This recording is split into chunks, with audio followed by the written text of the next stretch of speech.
Hi, welcome to episode 11. Yes, the end of the road of the Chemin du Roi. I hope you've enjoyed it thus far. We are going to be looking at a few more towns and then we can call it. We can take a break until the next adventure awaits. My name is Lisa Elvin Steltari and I'm a genealogist and a passionate traveler.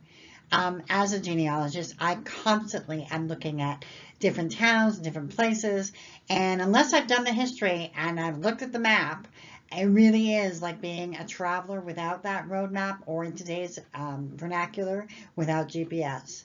It is critical to understanding and finding your ancestors and understanding the history even if you have no ancestors in a place. It's important to it's a tapestry. History is a tapestry and we need to stitch it all together.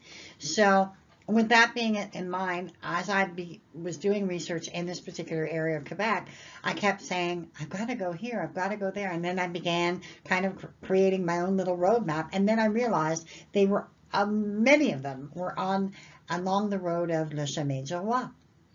And so that's when I decided I was going to take a virtual trip. Soon enough, I will be able, I hope, to take a virtual trip and be able to truly visit and feel the places and see the places where my ancestors would have walked. So with that being said, let me just make sure to let you know that if you have any thoughts or ideas about my virtual trip, because again, until I take it, I've got to have my list. So if you've got any additions, please add them to the list by just clicking on the adding to the comments below, or you can email me at lisa@haverootswilltravel.com, which is my website, haverootswilltravel.com. I also have this YouTube channel, of course, and I have a Twitter account and Facebook. So please get in touch with me if you have any comments at all. I'd love to hear from you. Let's get started, shall we? So the idea of doing the Chemin du Roi, the King's Highway or Road, came to me as I was doing my concurrent series that is still going on, which is the King's Daughters. And these are a group of young women who came from France and settled New France. And they basically settled along many of these roads many of these towns where we would have traveled, that we are traveling in. So with that being said, I really wanted to concentrate my efforts on exploring this historic route. But before we get too far out, I just want to make sure, I know those of you who have been with me since episode 1, you've seen this. Let's just review. Le Chemin du Roi is part of Route 138.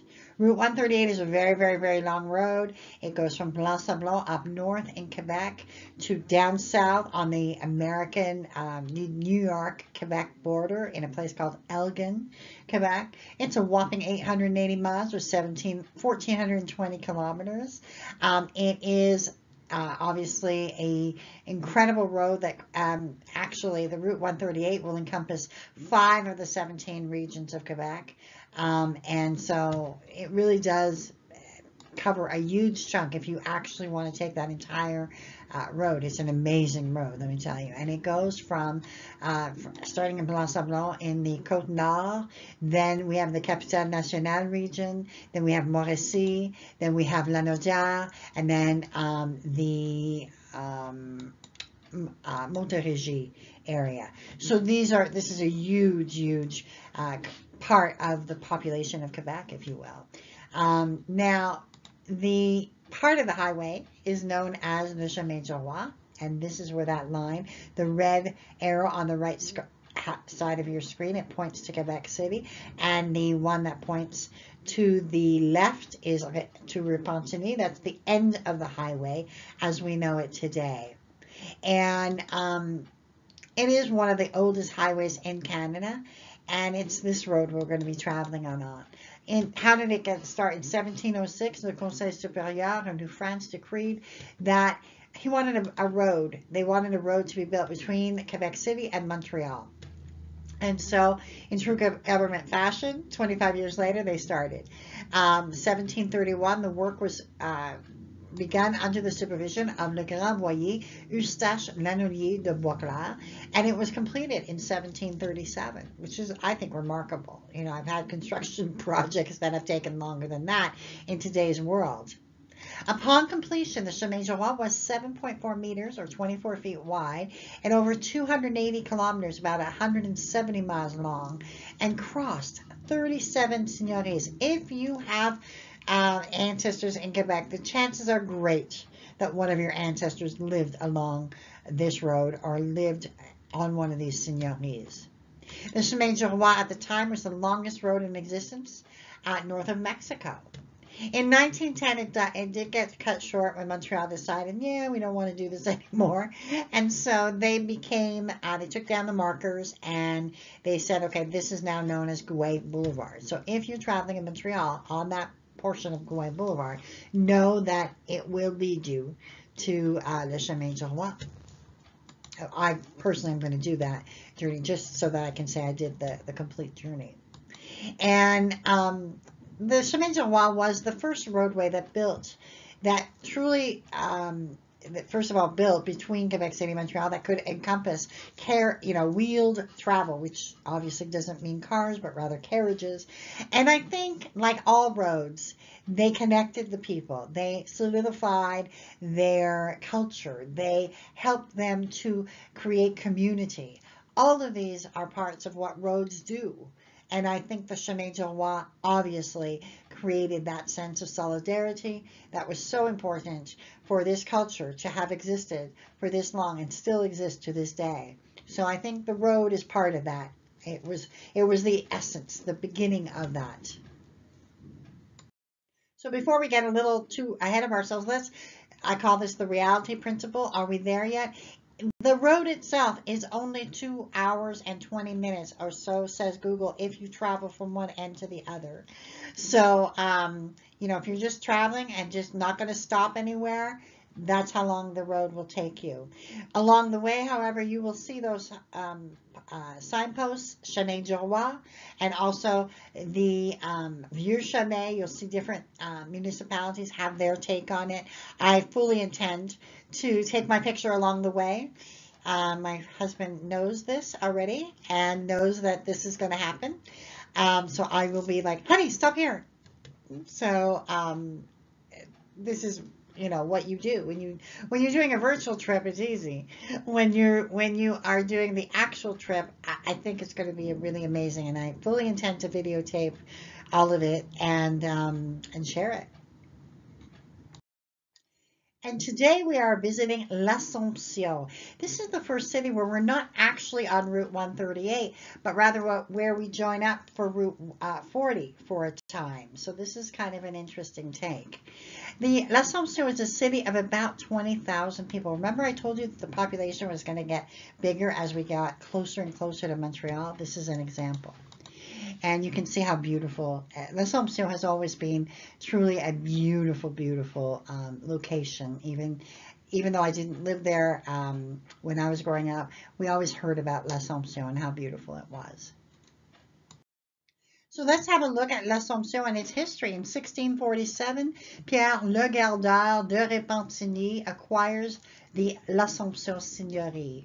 Now, remember way back when we were in Three Rivers, I talked about Le Gardeur brothers. Well, there he is again.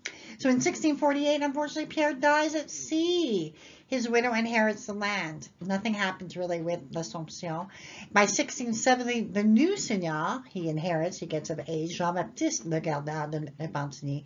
He's the one that really created much more of the area and really worked it, if you will. But this monument is to his dad, just so you know. So it's there. In 1717, the parish of Saint-Pierre du Portage de l'Assomption, how's that for a name? Or Saint Paul du Portage, it was built. Now, between 1759 and 1770, the Acadian refugees began arriving. So those of you with Acadian roots may find that they cross into l'Assomption as well. In 1855, the parish municipality of L'Assomption was created. In 1888, the town of L'Assomption was formed. And then finally, in 1992, the town and the parish were finally merged. Takes them a while. Now, the parish is founded in 1724 as Saint-Pierre du Portage, and a chapel is built, but it is replaced in 1752 with a church built on that site. By 1819, a new church is built due to the continued expansion of the area. L'Assomption at one time was a very, very big place. It was one of the, I think, largest in between Montreal and Three Rivers.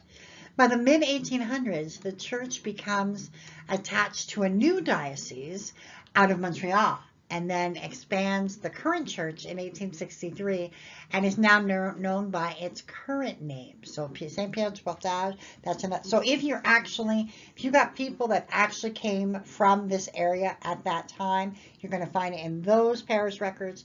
And then if they're a little bit later, L'Église de l'Assomption de la Sainte Vierge is the name of this current church, and it's part of the diocese.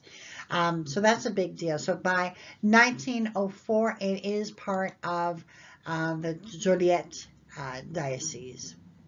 So the Grand Cimetière de l'Assomption is there as well. So you can see the history of a church is also reflective of the growth and the outreach of the people, and it's important to know. If you didn't know, you'd be looking for L'Église de l'Assomption de la Sainte Vierge, and you wouldn't find it. You absolutely wouldn't find it, because you would have to know that there was another church before that. Note to self. Well, the buildings tell the stories. And so the Collège de l'Assomption, which is actually still in existence today, dates from 1832, and this building is from 1844. It's an important part of Quebec educational history, as it was the first educational institution not started by a clergy.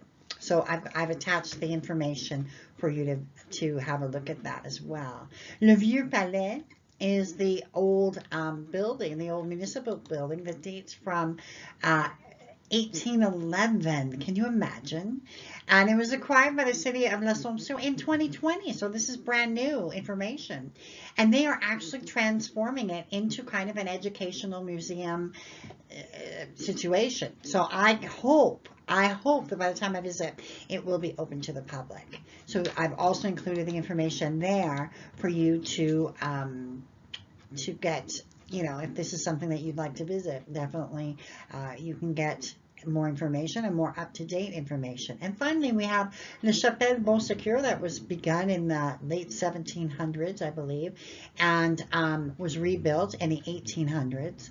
It was a small chapel, and well, what was interesting about it is in 1858, the chapel, and it kind of dates from around that time. This actual building dates from that time. If those of you who have the Miracle of Bernadette and the apparition she saw, well, the same thing.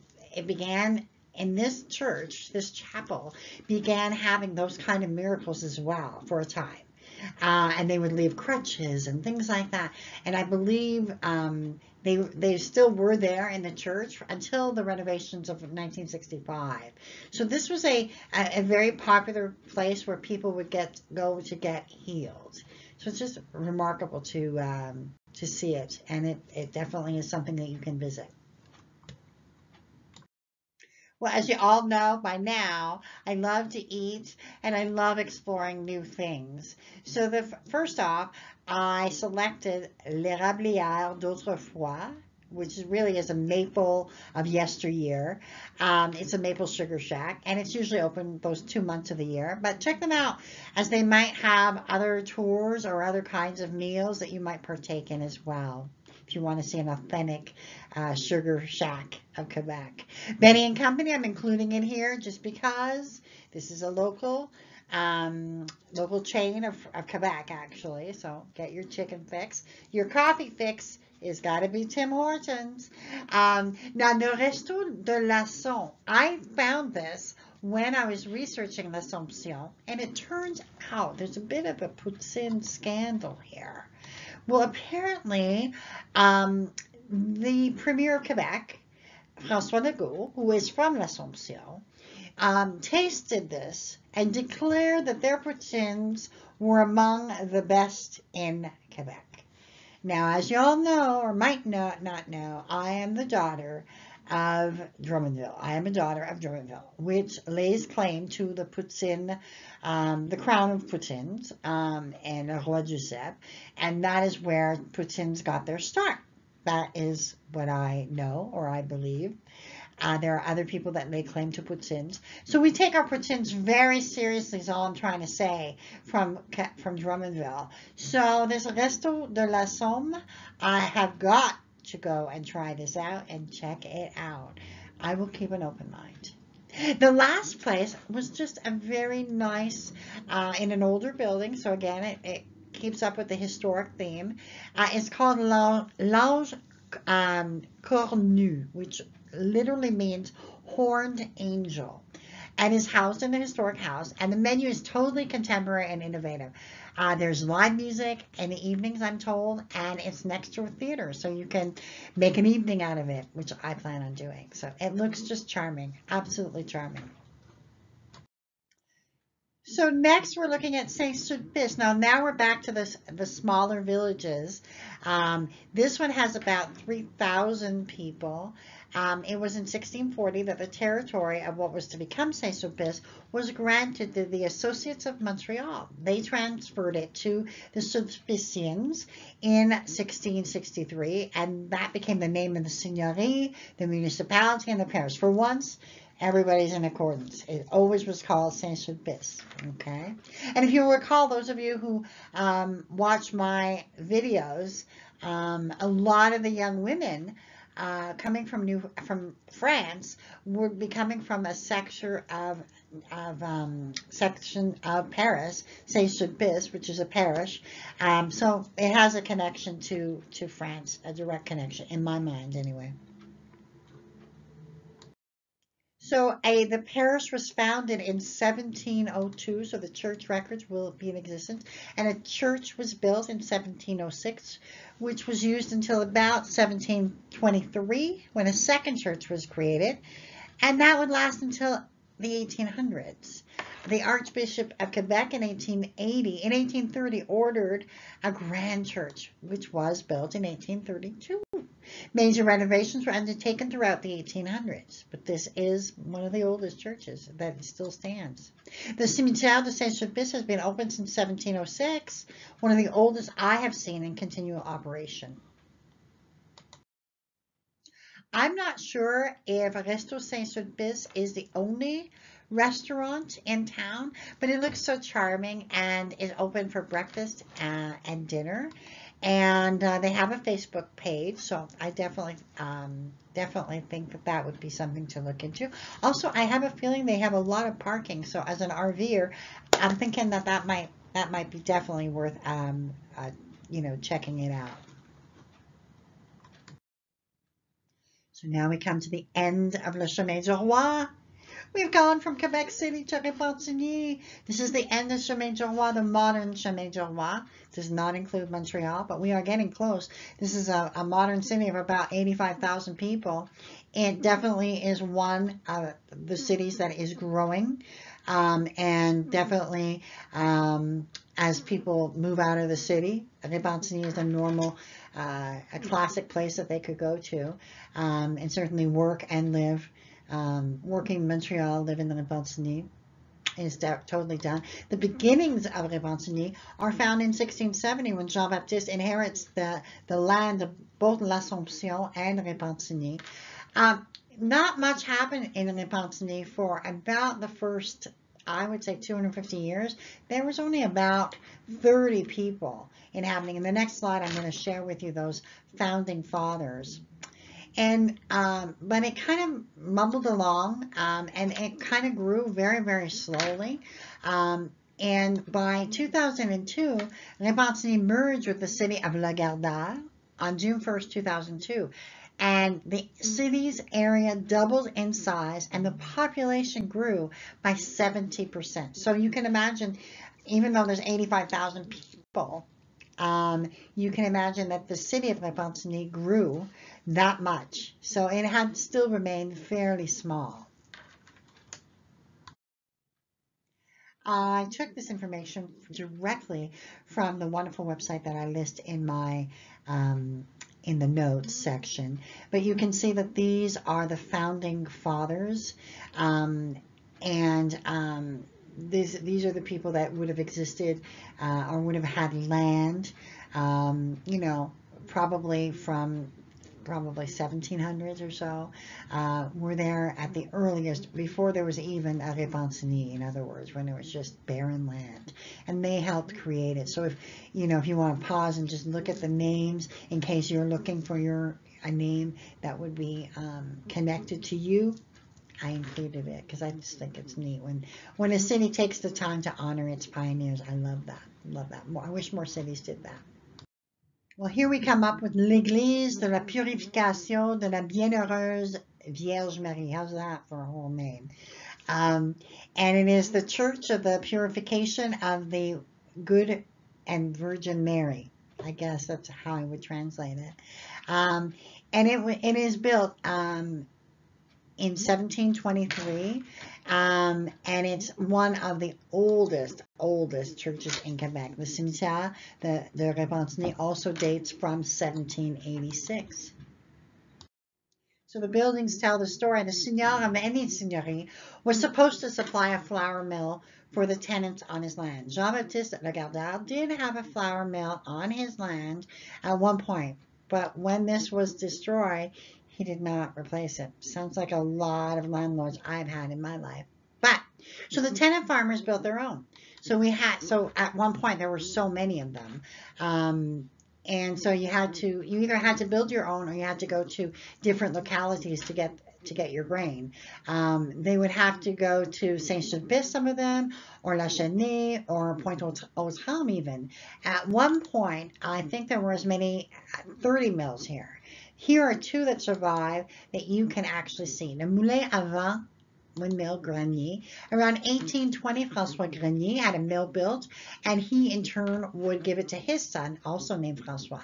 That son operated it until can you imagine the 8 years of this? 1882. It was then sold to a man named Barnaby Lebeau, who had it restored, and he actually turned it into a tourist attraction in the 1930s. The building was listed as a historical building in 1975. Le Moulin à Vent Antoine Jeté.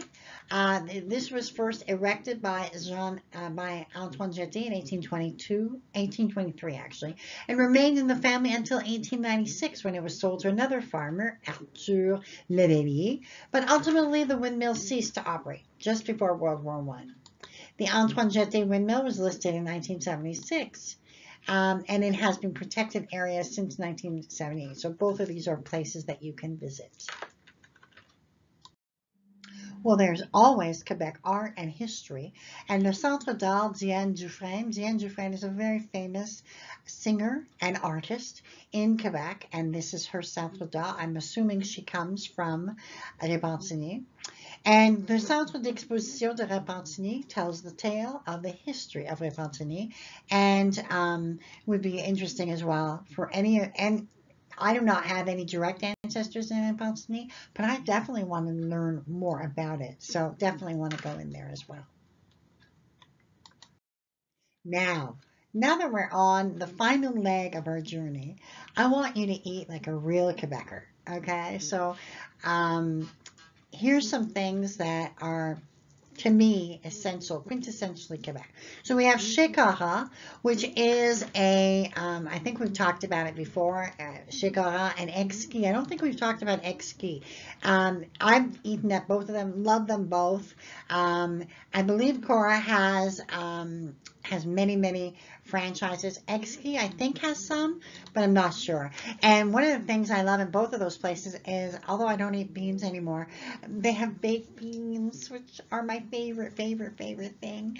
They have something called creton, which French Canadians love to put on their toast. So note this out. And then after that, we love our beer. So we have a microbrewery called L'Ours Brun, which is Brown Bear Brewery. So definitely want to partake of that. And then we have something called Casa Grec, which you will find in many different places in Quebec. This is not unique. It's a chain. It's got about 30 restaurants throughout the province. And if you're looking for authentic Greek food, you're not going to find it here. It's just that's not what it's about. But the kebabs, the rice, the potatoes, and the desserts even are all wonderful. And this chain was the first to popularize the bring your own wine situation. By the way, I haven't talked about this, but bring your own wine in Quebec is a huge thing. So you go to a restaurant, portez votre vin, you put your wine in a brown paper bag, and then they can uncork it for you. I think we have some places like that. It seems like we do in the United States. I haven't been to very many. In Quebec, though, they're everywhere. They're very much there. It's a thing. It's a thing. And then you'll end your evening, as all good Canadians do, with a coffee at Tim Hortons, maybe a little donut or two. And then you can say you really are a Quebecer. And with that, we come to the end of Le Chemin du Roi. I hope you've enjoyed it. I've enjoyed doing it. And I fully intend to do another series, probably focusing more on the English side of Quebec, just probably the Eastern Townships. That'll be the next one I do. Got to take a break from traveling, though, for a little while. And with that, I will bid you adieu. And I will absolutely say au revoir.